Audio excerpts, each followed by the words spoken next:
Yeah, Brett, it's an area we talk about a lot when it comes to moving and shaking. Pretty active down there in South Carolina, especially as you get down towards the Charleston area. You know, the biggest earthquake on the East Coast occurred in Charleston, South Carolina. That was a 7.8. So there's some big quakes that happen down there. Thankfully, not all the time. Now, what we need to expect weather-wise locally, a warming trend.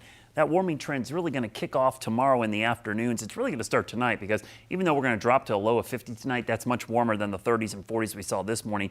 Weekend showers, and I mean, it's bad timing for the solar eclipse, but boy, we need some rain, and that could be our best chance in a long time. I'm talking over a month because the rain we got last week on Friday, that was our first drops of rain and actually ended up being measurable in 18 days, but it was only 1/100th of an inch, so it really wasn't all that much. And then cooler weather again next week behind the cold front. We had some promising signs of moisture in the mountains, but a lot of that did not reach the ground, and it's beginning to fall apart. So tomorrow the winds are going to swing around to the southwest. That has already started, by the way, and that means temperatures approaching 80 degrees in the afternoon with mostly sunny skies. So that's part of that warm up, and part of that warm up is going to allow those stink bugs to be very active.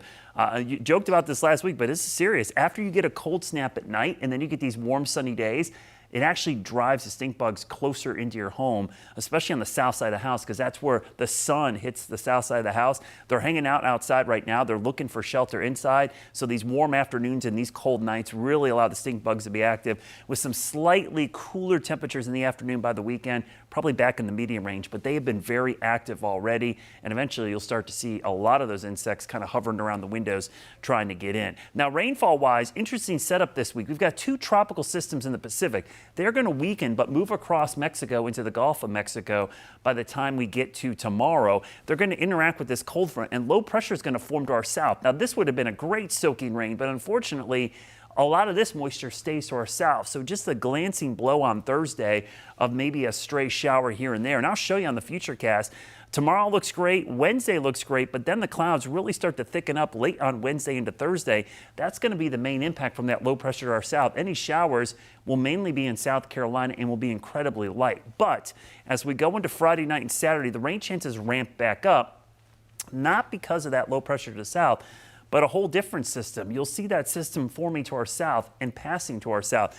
This low pressure coming in with a cold front taps into some moisture from the Gulf of Mexico. For the first time in a long time, we're not going to see a dry cold front because notice the flow of air ahead of the front.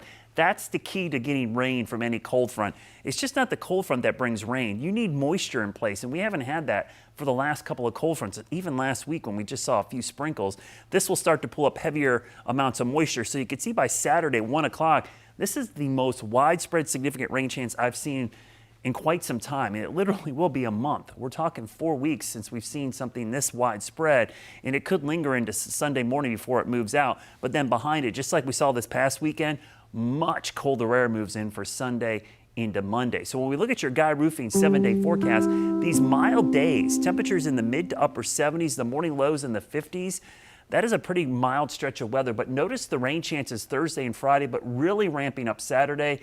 That's the day of our partial solar eclipse. Unfortunately, the cloud cover could be thick. And then you look at next week, that should be low 60s. You see next week on our 10-day forecast, temperatures generally in the 60s, so much cooler weather ahead. Oh, wow. Yeah.